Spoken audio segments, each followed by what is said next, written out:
Intentamos hablar de temas estructurales de nuestro país, usualmente que no son muy movidos, digamos, en la agenda mediática.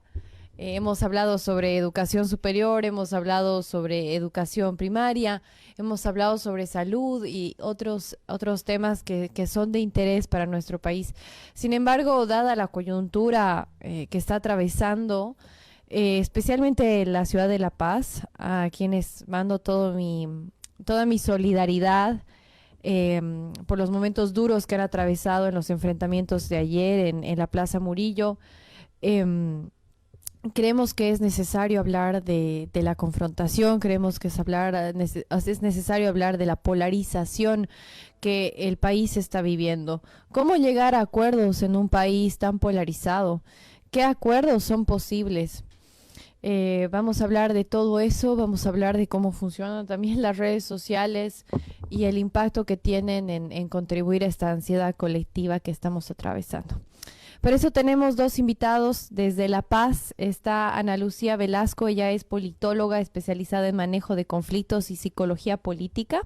Se desempeñó como docente e investigadora social, tiene maestrías, ganó la beca de excelencia de Hans Siedel, ha sido coordinadora del proyecto Unámonos, impulsada por la Frederick Ebert y la Konrad Adenauer, y actualmente es la creadora y fundadora de Macurca, la primera escuela de pensamiento crítico emocional de Bolivia.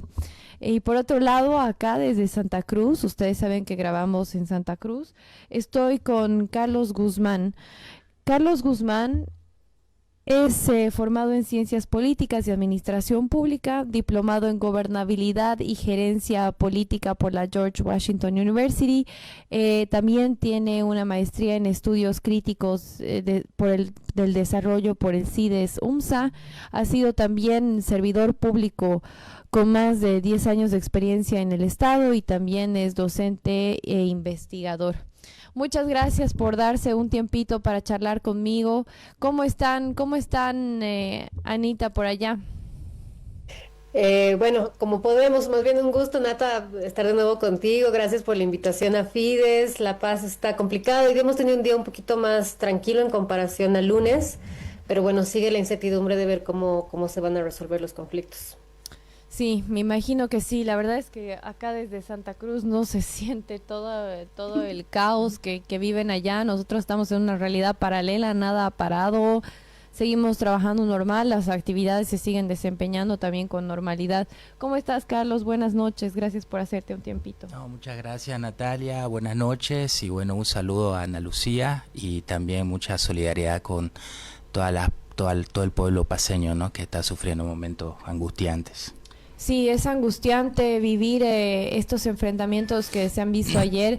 Por supuesto, pone en un estado emocional complicado a la población, a la población en general, ¿no? Porque a pesar de que estamos acá desde Santa Cruz, uno abre las redes sociales y todo se está incendiando, ¿no? El nivel de violencia también que se ha visto estos días es tremendo y por eso igual me parece fundamental un llamado a la pacificación, a la moderación, aunque yo entiendo que debe ser complicado también para los paseños, paseñas, pedir moderación en un momento tan difícil.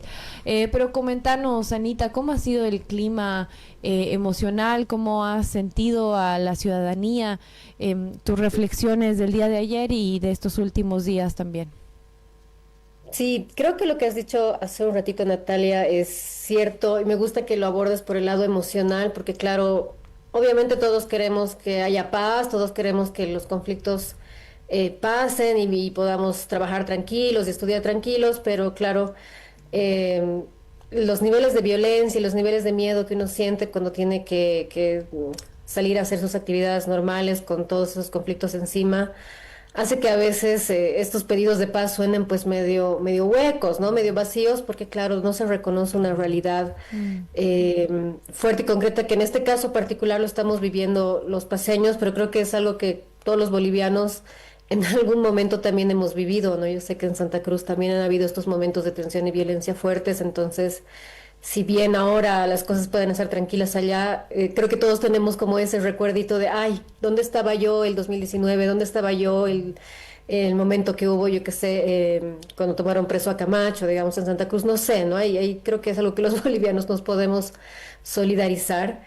Creo que el sentimiento que ahorita reina, sobre todo en La Paz, yo lo pondría, y esta sí es una postura personal, también basada en lo que he estado hablando con la gente aquí en la ciudad, entre un sentimiento de orfandad, pero también un sentimiento de indignación y molestia ante los conflictos, ¿no? Y ante los niveles de violencia.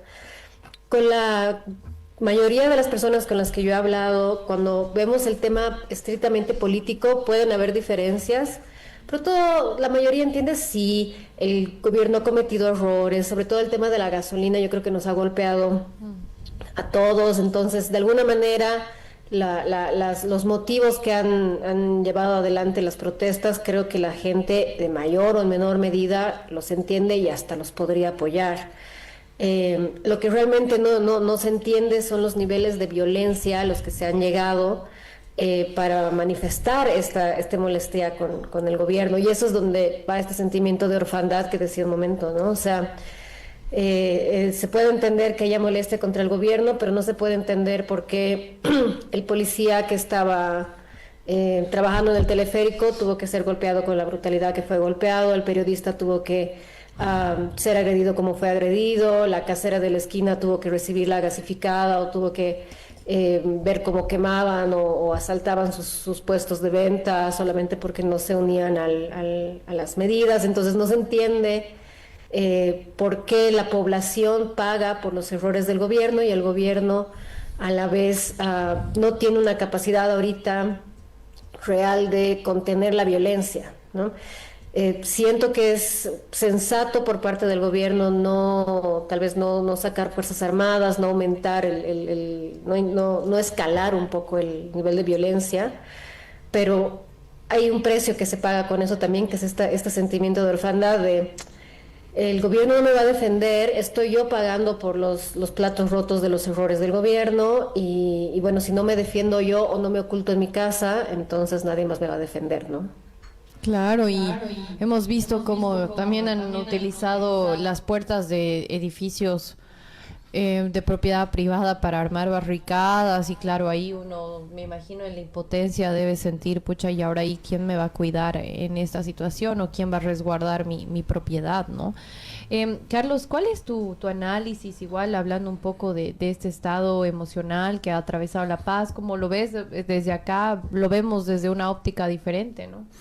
Sí, bueno, bastante preocupado, ¿no? Yo tuve la experiencia de vivir en La Paz 7 años. Estuve en los momentos del 2019, de la caída de Evo Morales. Entonces sabes de qué se trata. Sí, sé que es bastante complicado, sé que se siente una desprotección del Estado, pero lo que a mí me llamó bastante la atención es esta lógica schmittiana, digamos, de la política entre amigo y enemigo allá, ¿no? O sea, realmente, digamos, la violencia escala a tal punto de que no hay un reconocimiento, digamos, de los adversarios legítimos. La cosa es atropellar, aniquilar, eliminar, digamos, ver un policía que se ve como parte de un cuerpo estatal, entonces completamente tiene que ser, por más que no tenga nada que ver, por más que no haya sido un represor, que haya sido un gendarme, digamos, una persona que esté cuidando ahí el teleférico, porque creo que eso era lo que estaba haciendo. O sea, ya recibió, digamos, toda la violencia, fue objeto, digamos, de toda la descarga violenta. Entonces, eso a mí como que me hizo igual reflexionar sobre estas lógicas bien blancos y negros que hay, ¿no? Y en momentos de intensidad política eso se exacerba, ¿no? Y todo eso está exacerbado y intensificado por la ideología, por esta cuestión racial, por esta cuestión de clase, que todo eso es un caldo de cultivo para que lleguemos a una polarización extrema, ¿no? Entonces nuestro país tiene esas características que podemos pasar de unas marchas y de una acumulación de demandas Y de pronto estamos en una polarización extrema, se ha desatado la violencia y bueno, como dice Ana Lucía, el Estado también queda incapaz, digamos, ¿no? de tratar de contener todos esos embates, digamos, ¿no? de los grupos. Anita, ¿cómo se puede bajar la polarización en estos momentos? ¿Qué herramientas podemos tener y también desde el Estado? He visto que el Defensor del Pueblo se ha pronunciado la organización de Derechos Humanos en Bolivia. Es decir, ¿hay algún intento? La Iglesia también ha intentado llamar a la paz. ¿Pero eso funciona para bajar la polarización? Diría que en la altura en la que estamos ahorita ya no, hay un antes y un después, ¿no? Yo creo que los llamados al diálogo, los llamados a invitar a una mesa de negociación donde todos se sienten en un espacio horizontal, pucha, siempre son buenos y siempre son necesarios. Pero una vez que la polarización escala, y más que la polarización, la violencia, ¿no? Escala al nivel en el que hemos visto ayer y hay heridas abiertas. Yo creo que no se puede despolarizar si no se tratan las heridas. Por eso te decía que me gustaba que comiences preguntándonos sobre el tema emocional, porque es literalmente como si fuera una herida, ¿no? Es, digamos, que tú estás resfriada, pero pucha, ayer te han atropellado y vas al Claro. hospital y te dicen, bueno, trataremos tu resfrío. Bueno, en verdad, primero tratar las heridas del atropellamiento, digamos, no es lo que ahorita está ardiendo, es lo que ahorita está fuerte. Y siempre es más difícil empezar por ahí, pero si no empiezas por ahí, no hay forma de tocar el fondo, ¿no? La polarización es uno de estos temas, se le llama un hiperproblema, ¿no? O hay una frase que a mí me gusta más, que es como el monstruo come galletas, pero el monstruo come problemas, digamos, ¿no? Porque, claro, ahora tenemos que discutir acerca de volver estos temas, que son temas de fondo y estructurales, pero volver a hablar de lo que decía Carlos, ¿no? Racismo, discriminación, regionalismo, un montón de cosas, cuando los temas que probablemente estaban en la movilización ya terminan, ya nadie les toma en cuenta y tenemos que volver a tratar esas heridas, ¿no? Es como cuando se te abre una herida y vuelve a salir el pus. Entonces, para mí la despolarización y también el desescalamiento de la violencia depende de poder nombrar lo que ha pasado y reconocer la violencia que como siempre sufren personas en ambos lados, que como siempre hay un montón de desinformación, es bien difícil, digamos, como ponerle este alcohol a la herida, digamos, saber limpiar bien la herida, pero si no la limpias, si no nombras la violencia, si no reconoces lo que el Estado es capaz y no es capaz de hacer, lo que los ciudadanos tienen que vivir, y directamente nos vamos a los temas, bueno, ya, entonces, Estado tranca 50-50, ¿qué hacemos con la gasolina? Y nos olvidamos de eso otro, de nuevo, ¿no? Es como tratar tu resfrío cuando tienes una herida abierta que se va a llenar de pus y va a volver a resurgir de vez en cuando y nos tienen este ciclo eterno de polarización, ¿no? Ujú. Y Carlos, ¿estás de acuerdo con que es necesario tratar estas heridas? Y si estás de acuerdo, ¿cómo tratamos estas heridas? Sí, yo estoy de acuerdo, pero creo que es importante tratar de esas heridas bajo ópticas de legitimidad también, ¿no? Bajo un reconocimiento de estas diversidades y de estos problemas también, pero un reconocimiento honesto, legítimo. El problema que siempre pasa en Bolivia es que el otro pierde legitimidad, o sea, no es que pierda, sino que no se le reconoce, ¿no?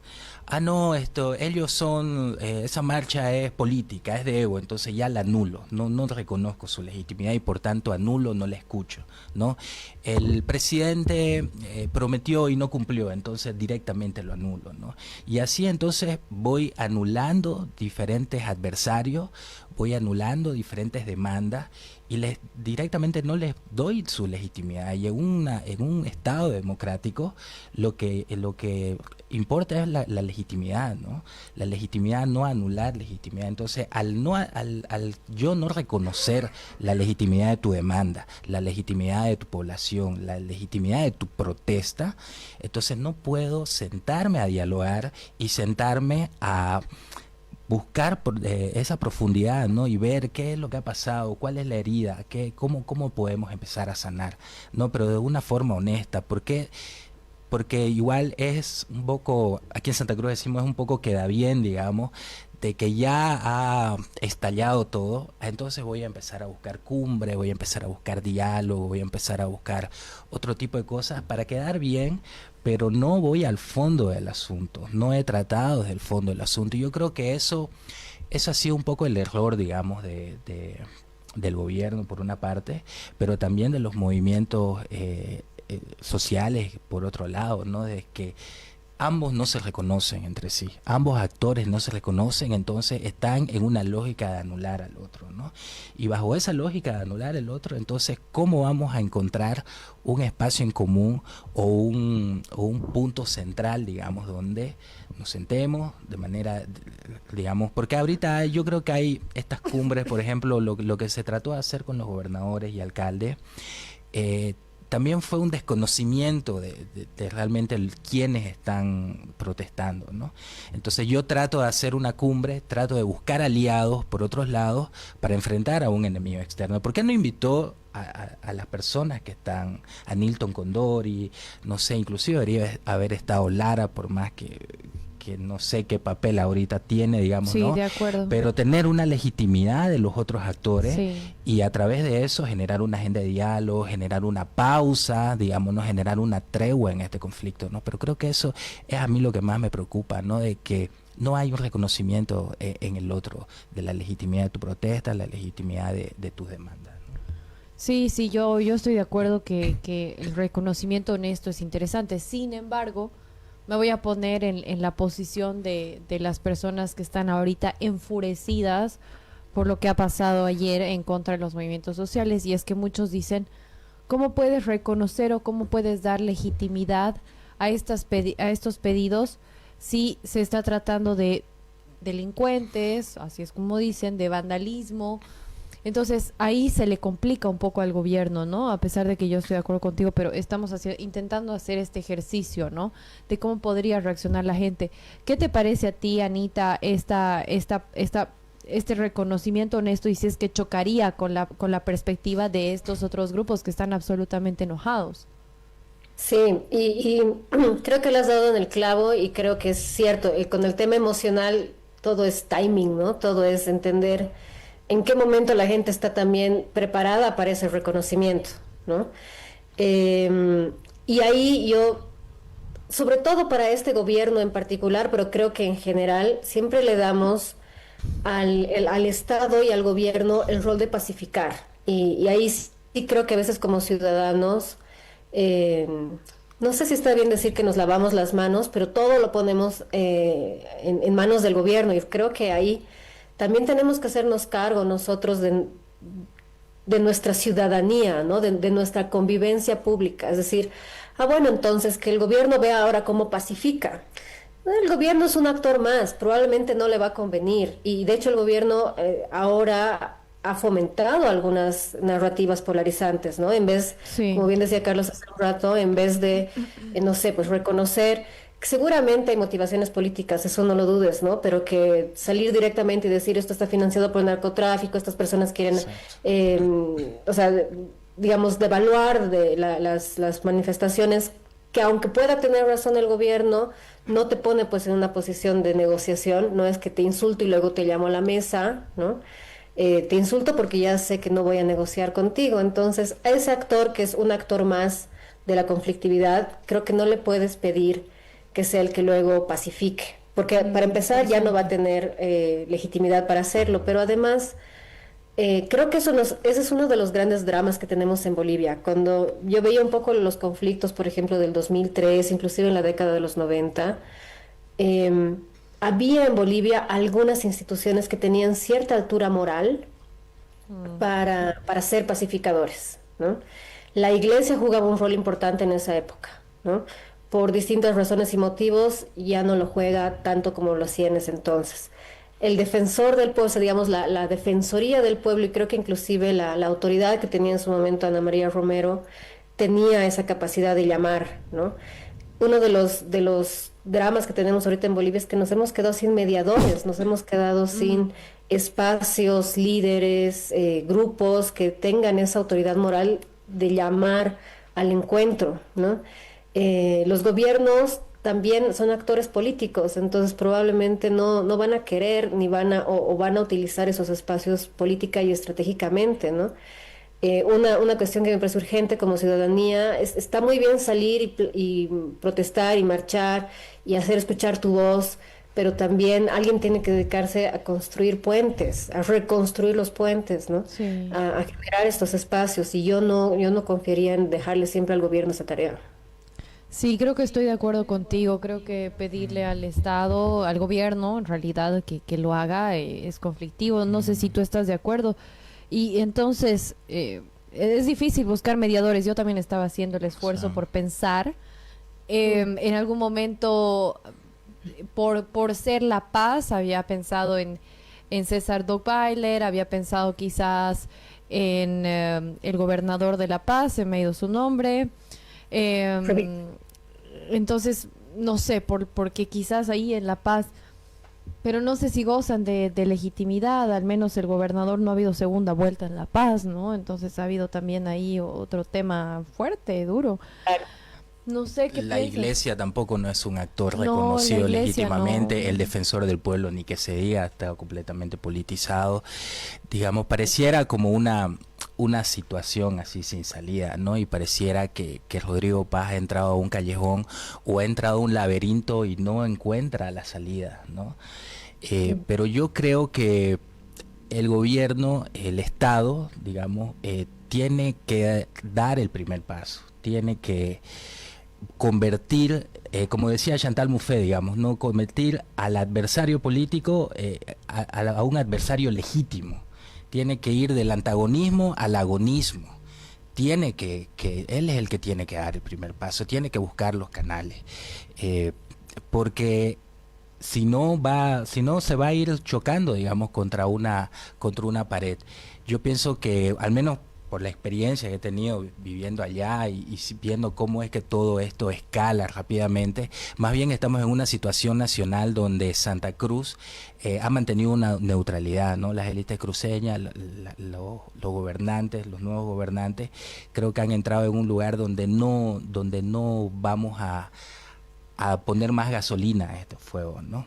Entonces yo pienso que, por ejemplo, Santa Cruz pudiera o otro tener un espacio neutral o ser un espacio neutral para que las cosas empiecen nuevamente a reconstruirse, ¿no?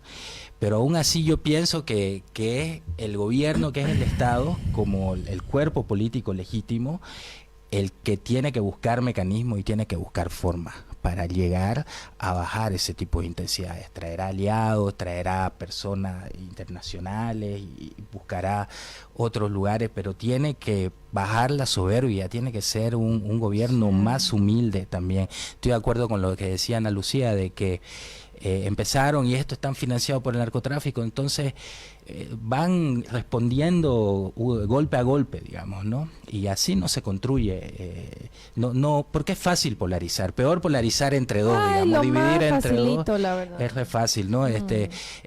Aren decía, la polarización destruye pues el mundo real, el mundo común, digamos, ¿no? Porque uno quiere acapararlo todo. Entonces, esperemos que haya un poco de humildad, esperemos que bajen un poco la soberbia de ambos lados y que alguien dé el primer paso para que esta situación empiece en una desescalada. Ahora yo la verdad no diría que Santa Cruz se ha quedado neutral en el conflicto, porque ayer hemos visto que la Asamblea de la Cruceñidad ha hecho un pedido a llamar a un estado de excepción. Lo veíamos a Estelo Cochamanidis también hablando sobre la necesidad de pedir un estado de excepción, y lo escuché a Agustín Zambrana, también el vicepresidente del Comité Cívico de Santa Cruz, también con este mismo pedido. Entonces no sé qué tanto Santa Cruz está haciendo un territorio, un espacio neutral. De hecho, me preocupa de sobremanera que ahora ya tenemos otros puntos de bloqueo acá en Santa Cruz, y que haya una salida de sociedad civil a las calles, y que entre civiles nos empecemos a enfrentar, que sería catastrófico, realmente catastrófico. Entonces no sé qué tanto, diría yo, pero sí, a ver, sigamos buscando quiénes pueden ser y por qué también en el altiplano, en La Paz, obviamente está ahí la sede de gobierno, se concentra mayormente esta conflictividad. Sabemos que el altiplano boliviano se ha tenido una tradición de cercos, ¿no?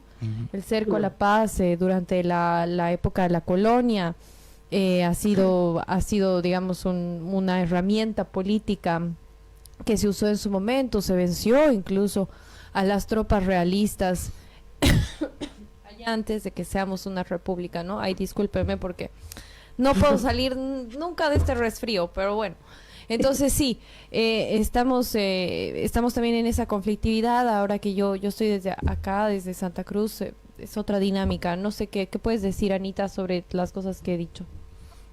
Sí, mira, creo que lo que está pasando en La Paz en particular y en Occidente, así en general, es interesante. A ver, hace un rato hablabas de Revilla, el gobernador, o de Doc Weiler, el alcalde, como posibles actores. Claro, en La Paz ha ganado el voto nulo, ¿no? Y el voto blanco. En verdad, Revilla ha salido segundo y Doc Weiler, no recuerdo si ha sido el primero, pero también el voto blanco ha sido uno de los ganadores, digamos, hasta en el podio. Entonces, no son líderes con gran legitimidad. Claro. Pero yo sí estoy de acuerdo, o sea, con que, a ver, las elecciones te dan una legitimidad, te dan si quieres, un empujón, ¿no? Una especie de punto de partida, pero la legitimidad es algo bien dinámico, la puedes ir ganando en el camino. Más bien ellos ya están en una posición de poder, podrían aprovechar el espacio en el que están para o sea, para convertirse en esos espacios. Hasta ahora ninguno de los dos ha hecho mucho más. Y creo que una de los dramas, digamos, que te estamos viviendo ahorita en Occidente es un poco lo que yo te decía al inicio. Hay una orfandad grande en el sentido de que hay una crisis de liderazgos muy altos, y ahí yo creo que inclusive hay hasta una especie de envidia sana, lo voy a decir, hacia Santa Cruz, porque sí vemos que hay algunas cosas por lo menos se están gestando. Ya veremos si terminan en algo bueno, en algo malo, pero hay liderazgos que están surgiendo. En cambio, en La Paz en particular y en el occidente pareciera que lo que hay es que el movimiento del socialismo y Evo Morales han dejado un vacío de liderazgo, que ahorita hay hartos actores políticos que están salivando para ver si se pueden agarrar ese vacío, ¿no? Porque es un tipo de liderazgo en el occidente que es bastante orgánico, bastante disciplinado, como lo estamos viendo en estas manifestaciones, ¿no? Entonces, el mismo Evo Morales está intentando recuperar ese espacio. Tenemos al Milton Condori, que se está mostrando igual como otro actor en ese sentido, el Argollo desde la COP. Es decir, yo siento que sí, por supuesto que hay motivaciones políticas en el sentido de que un espacio político de representación ha quedado vacío y hay hartos actores que se están peleando para ser los nuevos tótems, digamos, ¿no? Los nuevos líderes después de eso, o sea, para tomar eso, pero no hay ningún otro actor que haga una especie de contrapunto a eso, ¿no? Nuestro gobernador y nuestro alcalde, que están también recién entraditos, creo que recién están conociendo bien sus oficinas y juntando sus equipos y demás. Entonces la verdad no han hecho mucho, pero podrían hacerlo, aunque tengan poca legitimidad. Tienen el cargo, tienen el puesto como para intentar animarse y salir y hacerlo. Hasta Mamén Saavedra ha salido y ha dicho algo, digamos, pero acá no se los ha sentido a ninguno de ellos, ¿no? La misma iglesia, yo estoy de acuerdo que la iglesia, digamos, si lo comparamos con los 90, ya no es esa institución, pero seguimos siendo un país profundamente católico y profundamente religioso, y yo creo que todavía tendría alguna autoridad, pero siento que tampoco hay nadie que se está animando a tomar esa batuta, ¿no? O sea, tal vez si vemos por quién tiene el capital político ahorita, nadie lo tiene así fuertemente, pero el capital también se construye. Y el gran drama que tenemos ahorita en Occidente es ese, que nadie se anima a construir nada, no se está gestando nada, no se está pensando más allá de mañana hay bloqueo, no se está pensando en La Paz de el año que viene, de aquí a 5 años, de aquí a 20 años. Y con esto cierro, creo que ese es como el gran daño que también le ha hecho el centralismo a La Paz. De esto no hablamos aquí, ¿no? Pero La Paz nunca ha tenido que pensarse a sí misma.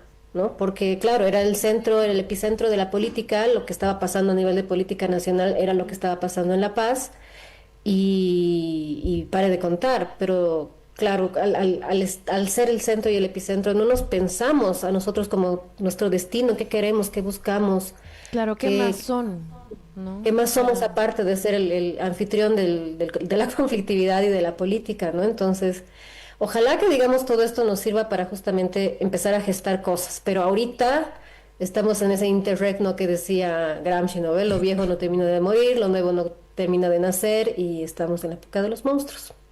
Sí, es exactamente el interregno ahorita donde estamos atravesando. También Humberto Eco lo escribe en diversos ensayos. Bueno, en un ensayo específicamente sobre la Edad Media ya comenzó allá por el 73. Creo que estaba viendo cosas que están pasando también ahora. Bueno, creo que sí, no lo habíamos pensado, al menos yo desde acá no lo había pensado, pero es cierto, hay una crisis de liderazgo ya en La Paz.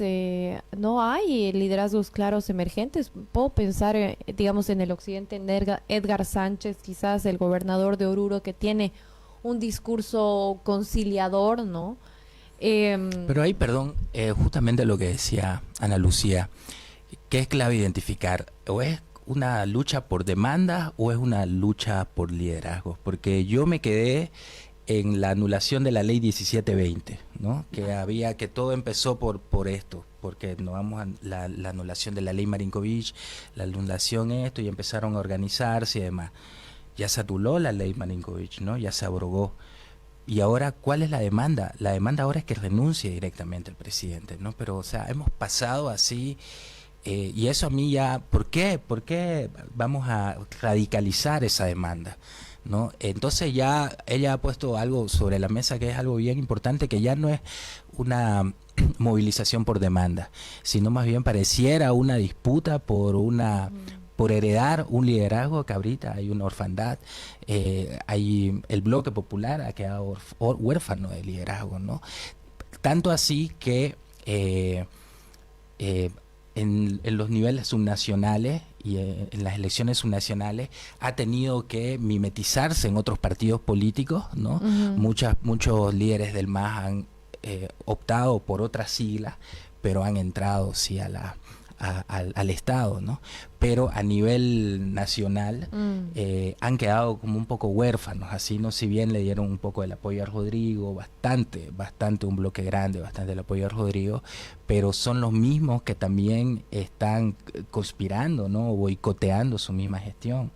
Entonces eso a mí me parece que es importante identificar, ¿no? ¿Cuál es la demanda? La demanda es la anulación del Estado, perdón, la anulación de la ley, o la COP, por ejemplo, sus demandas son aumento salarial, no velan por los derechos de los trabajadores o por la mejora de las cargas laborales, etcétera, ¿no? ¿Cuál es la demanda ahí? Y si no sabemos nosotros, o lo sabrá el Estado, lo sabrá el gobierno, ¿cómo vamos a ir a tratar de manejar ese conflicto? Como ir a ciegas también un poco.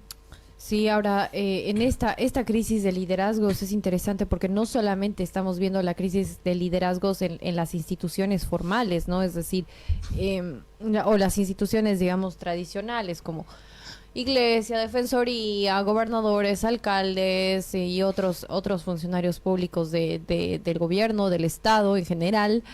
Y además, pero esta crisis de liderazgo no solamente está pasando ahí, sino también en las instituciones no formales, porque por eso le está costando tanto también al gobierno encontrar acuerdos o terminar de cerrar el conflicto, a pesar de que han tenido como 500 mesas de diálogo, porque también los movimientos sociales están atomizados y por ende también sus liderazgos están también atomizados. Entonces es mucho más difícil encontrar cabezas claras. Quizá en su momento no sé, me remito, digamos, a inicios del siglo XXI, era clara, digamos, la figura de Felipe Quispe, ¿no? Entonces, ir a dialogar con él o intentar dialogar con él, al menos había ahí una vía, ¿no? O, por ejemplo, en los otros conflictos que hemos tenido, habían liderazgos claros, pero ahora no, está bien difuminado, ¿no? Incluso hasta ahí. Incluso, lamentablemente, en época de crisis también salen los oportunismos, ¿no? y hay mucha gente que está también intentando capitalizar esta crisis, este problema para agua para su molino. Y por otro lado, bueno, llama la atención, por ejemplo, en la provincia de Humasuyos, que ha ganado con mayoría, casi alrededor del 64%, el binomio Paz y Lara. El departamento de La Paz ha votado por el binomio Paz y Lara. Entonces resulta curioso cómo esta provincia, ¿por qué menciono la provincia de Humasuyos? Porque de ahí vienen también muchos de los ponchos rojos. Entonces llama la atención, hace 7 meses vitoreaban la victoria de Paz y ahora exigen su renuncia, ¿no? Entonces creo que también hay ahí una lucha por el poder, que han encontrado un gobierno que ha sido más aliado a quienes han votado en realidad por Tuto, por quienes no han votado por él, y más bien una falta, pienso yo, no sé qué me dirán ustedes, también de representación de estos otros grupos que en realidad votaron por él, ¿no? Entonces, por eso digo, resulta curioso ver los datos de ese momento y ahora. ¿Qué opinas, Anita, sobre esto? Estoy totalmente de acuerdo con lo que dices y creo que es además un síntoma de algo más fuerte, Creo que ¿no? ¿la perdimos o no? Porque no ¿Aló? la estoy escuchando. Hola, hola. Ahora sí. Ah, ya, súper. Te decía que estaba totalmente de acuerdo con lo que dices y que para mí es como que además una señal de algo más fuerte, que tan enferma está nuestra democracia que ya las elecciones no son generadoras de legitimidad, ¿no? O sea, se supone, claro, tú dirías, hace 6 meses recién ha ocupado este cargo, o sea, ha ganado con fuerte votación en los lugares que ahora son sus principales opositores, pero es que creo que estábamos pensando muy tal vez como politólogos de manual y de libro, han llegado las elecciones, le han dado legitimidad a un nuevo líder y ese líder, bueno, tendrá que gobernar con esta legitimidad, pero la verdad es que creo que las elecciones han funcionado más como una especie de tregua, ¿no? Ok, necesitamos hacer una transición entre el gobierno del movimiento socialismo y uno nuevo, pero muchas de las lógicas que yo escuchaba de por qué se decidieron al final por el binomio Paz y Lara. Uno era, claro, Lara tenía un perfil un poquito más popular, que parecía ser más, o sea, obviamente se identificaban mucho más con Lara, que podían identificarse con el JP Velasco, con el mismo Tuto. Pero también había mucho la idea de, bueno, cualquier cosa que pasa, Rodrigo Paz es fácil de bajar. Digamos, nosotros tenemos fuerza ante ellos, Claro, ¿no? un gobierno débil. Es un gobierno débil. En cambio, Tuto capaz tiene, o sea, no le va a temblar la mano si tiene que sacar el ejército, va a ser mucho más duro. Entonces, han escogido no tanto por darle el poder a alguien, sino a quién era más fácil quitarle el poder. Y esto es una especulación mía, creo que sería bueno hacer más investigación al respecto, pero esa ha sido un poco la lógica que está detrás del voto, y ahí te das cuenta que las elecciones ya no están cumpliendo el rol que deberían cumplir, ¿no? El verdadero poder político ya no se decide, ya no se reparte en las elecciones, se reparte en estos momentos. Estas son las elecciones de facto, si quieres, para este tipo de tradición democrática que existe en el occidente, ¿no? Y quiero ir a una cosa que tú has dicho que me parece clave.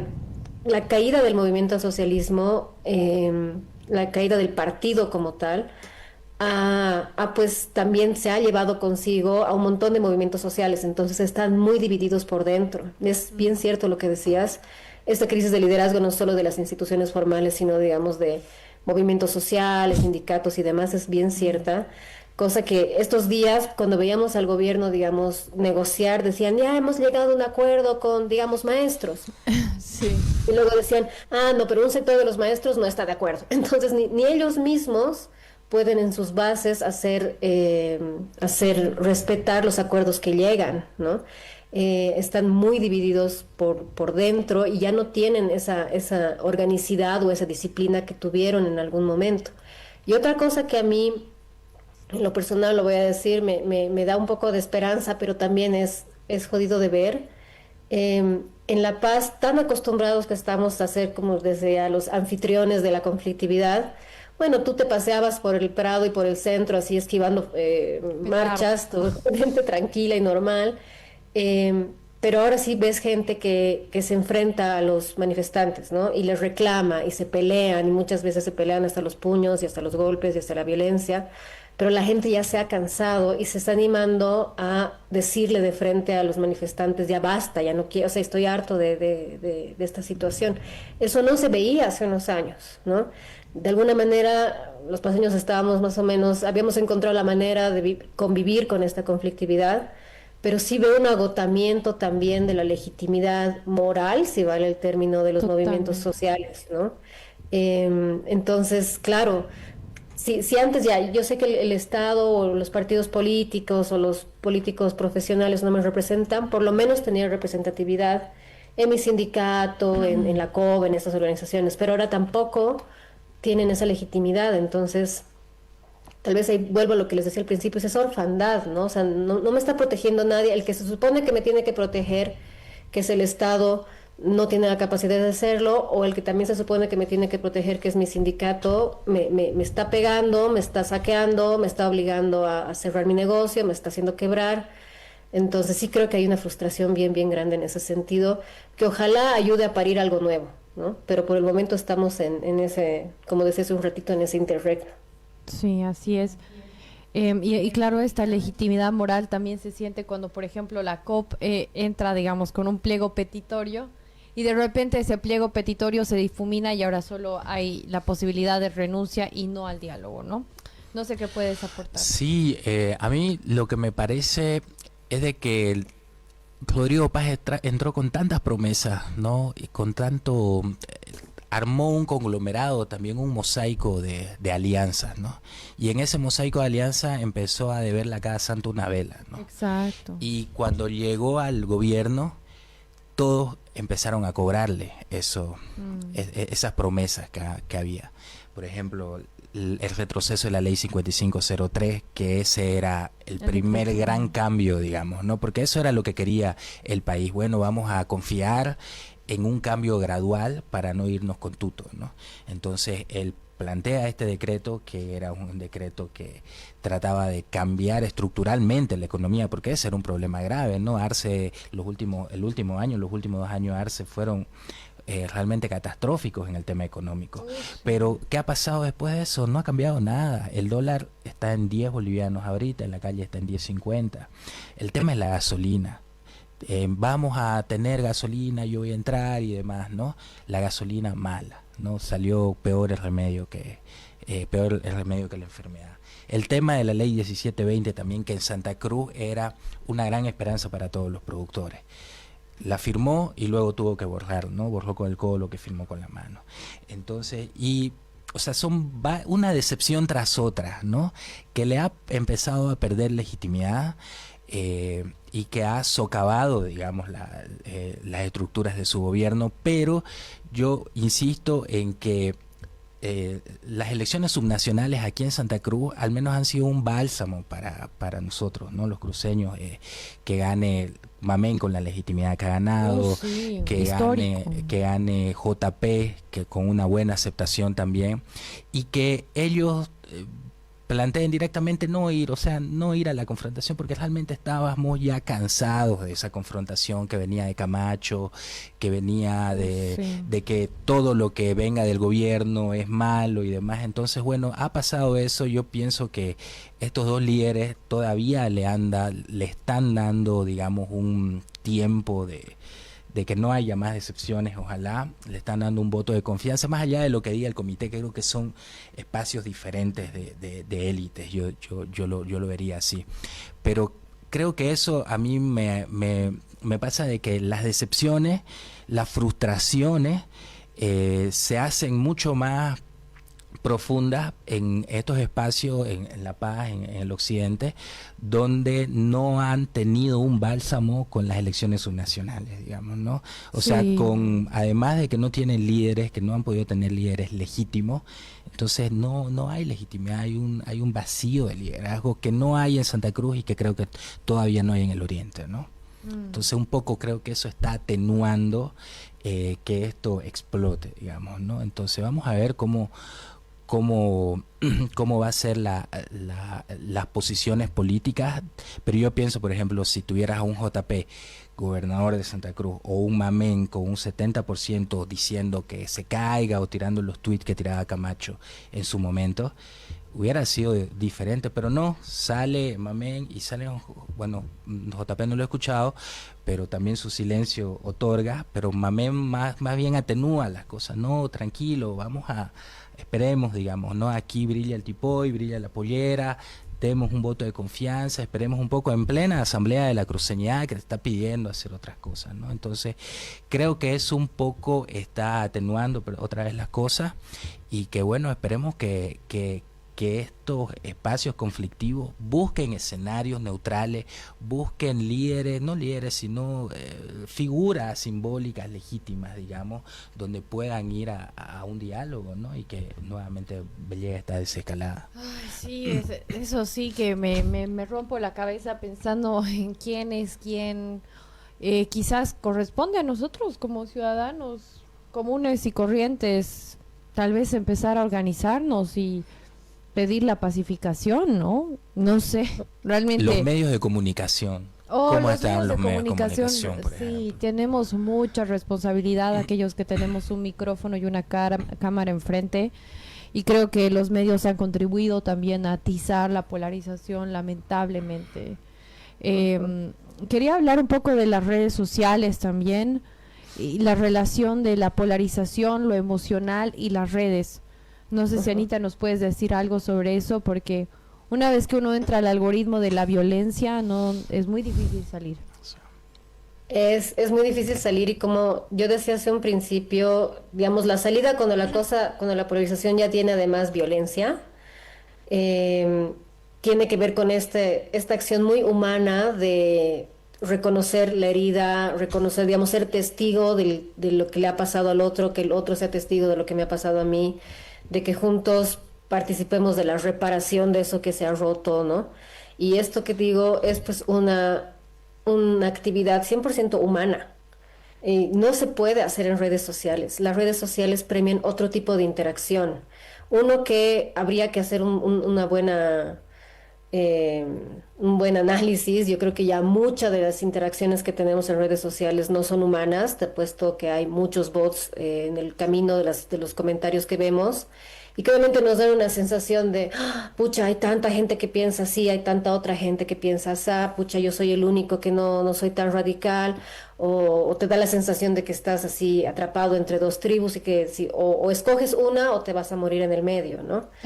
Y esa es la macana de las redes sociales, pues no te pintan un mundo que no existe, y eso era lo alucinante que veíamos cuando hicimos las encuestas en Unámonos, ya preguntándole a gente real y no dejándonos llevar por lo que estaba pasando en redes sociales, identificamos que los más extremistas son una minoría. Un 70% de los bolivianos no estaba dejándose llevar necesariamente así fuertemente por ninguna de las dos narrativas polarizantes.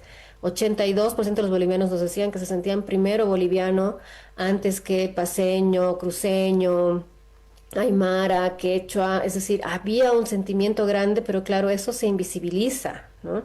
Sí. Entonces, la verdad es que sé que suena así como un poco moralista y de señoras y de mamá de familia, pero polarizar empieza por apagar el celular un ratito y hablar con tu vecino, ¿no ves? Hablar con gente real, de carne y hueso, que te dé matices, que te dé, o sea, que te muestre que, pucha, sí, me han obligado a marchar, no me han obligado a marchar, estoy yendo porque estoy enojada con el gobierno, tengo miedo, nos han dicho tal cosa, o sea, una vez que humanizas esos comentarios y todo ese odio que uno ve en redes sociales, un poco te cae entras tú en una conciencia de, wow, todo es mucho más complejo, porque lo que hacen las redes sociales es te lo simplifican.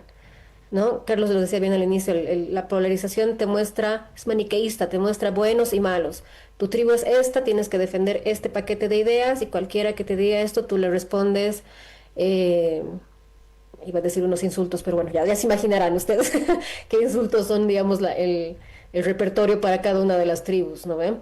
La única clave es pues la clave lenta, incómoda, porque a veces te vas a encontrar con gente que piensa muy distinto, no te vas a sentir bien, te vas a cansar.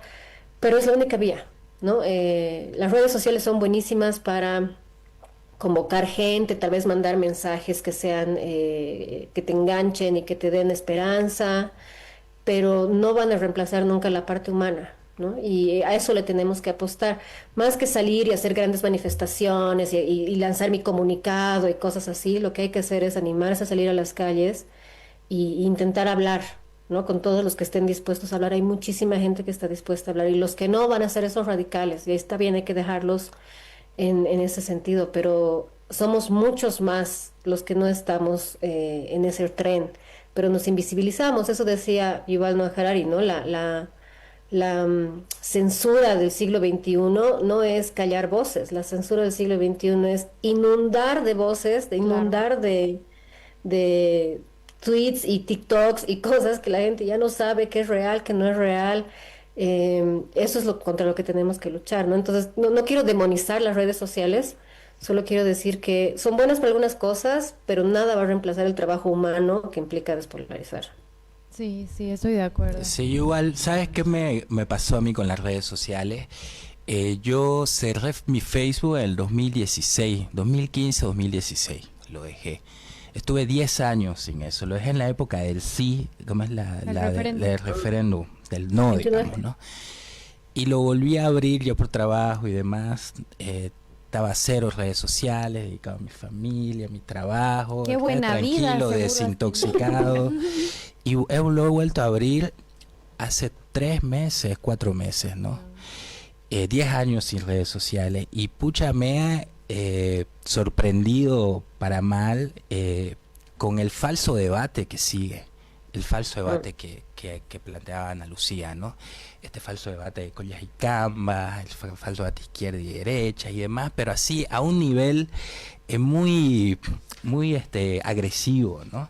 Cuando en realidad el mundo real puede estar tu caserita, está tu amigo, está tu colega que llegó de Potosí, tú vas a charlar con ellos y vas y estás interactuando en otra dimensión, ¿no? Pero entras a las redes y aparecen 2 o 3 líderes de las redes, ¿no? Y que empiezan y a esos tienen su pandilla de bots, entonces, y uno quiere meterse en eso y es o salís linchado o salís de, no sé, digamos, ¿no? Pero a mí realmente me parece bastante lamentable este falso debate que hay, al menos regional, creo, en las redes sociales, ¿no? O sea, y todo ahorita sirve, o sea, se lo va llevando a ese molino, ¿no? Entonces, no, que estos están ahí, que los collas, que eran porque eran así, que los cambas, que están aquí, que son los oligarcas, lo uno, entonces empieza, que en parte, digamos, pueden tener razón, pero se maximiza tanto que para mí ya genera ya como otro debate en un mundo ya un poco paralelo, digamos, ¿no? Cuando en realidad la realidad es otra, ¿no? Sí. Estamos así súper mezclados, ya tenemos 200 años de bolivianidad, estamos mezclados completamente, pero las redes sociales te tratan de mostrar otra cosa, animados también por líderes políticos. Claro, a los grupos de poder y a ciertos liderazgos les conviene que estemos así, que nos sintamos así, que estemos polarizados. Oigan, ya se nos acabó el tiempo, solo tengo 4 minutitos más. Entonces, la pregunta inicial de esta charla era ¿cómo llegar a acuerdos en un país polarizado? Les voy a pedir que por favor me ayuden con algunas conclusiones más cortas, más directas, sobre cómo responder esta pregunta, al menos intentar aproximar y poner este granito de arena. Mm. A ver, sí creo que una conclusión de lo que hemos hablado hoy en día es, a veces cuando se habla de política o hablamos de polarización, pensamos que el problema es de que tú y yo pensamos distintos y no podemos sentarnos juntos y hablar de esto. Y para mí la polarización es todo lo contrario, la polarización es cuando la gente deja de pensar, porque en la polarización te venden una narrativa donde tú ya no tienes que pensar. Te dicen, al frente tienes a los enemigos, a tu lado están tus amigos, entonces los que te rodean son todos buenitos, los que están al frente son todos malos, y listo, o sea, ya tienes que apagar tu pensamiento crítico, no necesitas analizar más porque ya te lo pensaron, ¿no? Ojalá pues la polarización fuera que tú y yo pensamos distintos, sino es que ya se apagó el pensamiento. Entonces, si hay que responder a la pregunta de cómo generar acuerdos, es volver a aprender el switch, ¿no? Volver a aprender el switch del pensamiento crítico en el sentido de cualquier narrativa que sea demasiado sencilla, seguramente es mentira. ¿No? Un poco lo que decía Carlos hace un rato, si te muestran un mundo así tan perfectamente dividido como para que tú tengas clarito a quién odiar y clarito a quién amar, difícil, ¿no? La humanidad no es así, la realidad no es tan fácil. Y cerrando como conclusión, hace un ratito hablaban de la responsabilidad que tenemos medios, líderes de opinión y otra fauna en ese sentido. Y creo que lo mejor que podemos, a ver, a veces luchar y lo que yo decía al principio, ¿no? Mandar mensajes y por favor no se peleen, digamos, llamo a la paz.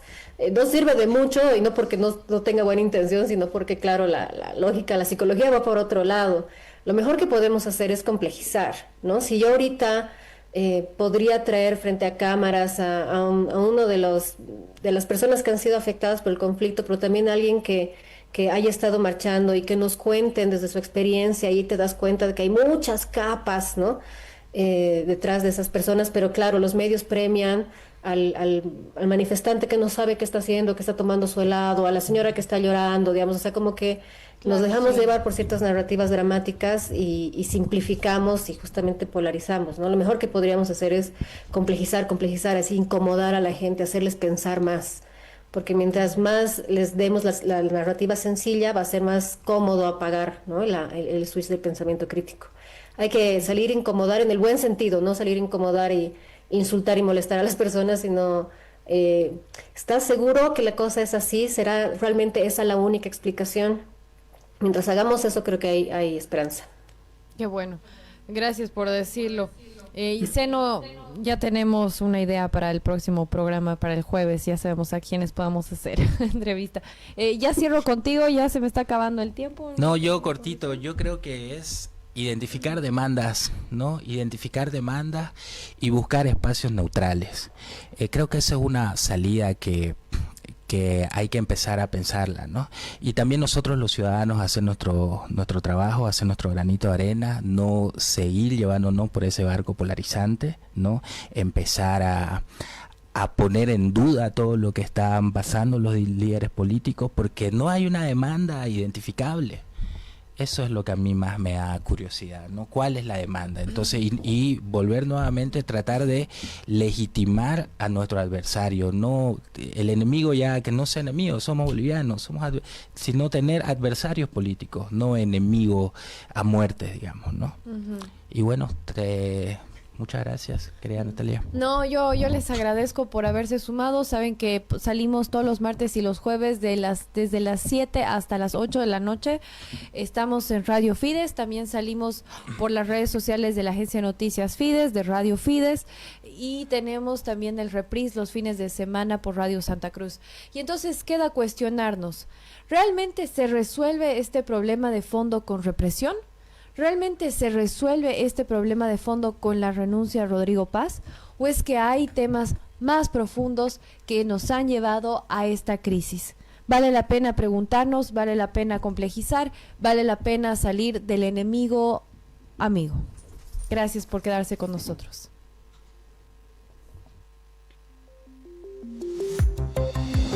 Hemos presentado Hablar de Bolivia con una taza de café. Hablar de Bolivia con una taza de café. Con